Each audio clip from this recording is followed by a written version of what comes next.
విద్యుత్ short circuit తో పూరి గుడిసె దగ్ధమైన సంఘటన మల్లుపల్లి గ్రామంలో చోటు చేసుకుంది. చిన్నశంకరంపేట మండలం మల్లుపల్లి గ్రామంలో అరికల నాగమణి రమేష్ నివాస పూరి గుడిసె షార్ట్ సర్క్యూట్ తో పూర్తిగా దగ్ధమైంది. దీంతో ఆ కుటుంబం కట్టుబట్టలతో బయటపడ్డది. నిత్యావసర వస్తువులు, బట్టలు, బంగారం, వెండి, ₹1,00,000 నగదు కాలిపోయిందని బాధిత కుటుంబ సభ్యులు తెలిపారు. ప్రభుత్వమే తమను ఆదుకోవాలని, న్యాయం చేయాలని, ఇంద్రమ్మ ఇల్లు మంజూరు చేయాలని కోరారు.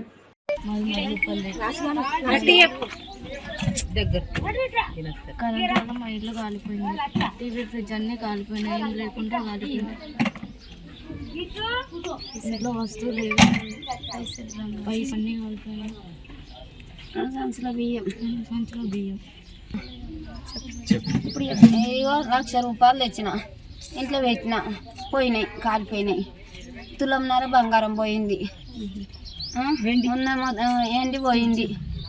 ఎండి 8 తులాల ఎండి, 2 తులాల చెక్కుడు గుత్తి, మొత్తం ఇంట్లో ఏం లేకుండా కాలిపోయినాయి. 2 సంచుల బియ్యం, మాది ఏం లేదు, ఉండటానికి ఇల్లు లేకుండా అయిపోయింది. మొత్తం కాలిపోయినాయి. మమ్మల్ని ఆదుకోర్రి, మా కొడుకు లేడు, ఒక ఆడపిల్ల, ఏం లేకుండా పోయింది. మీ దయ ఏమన్నా సాయం చేయరు.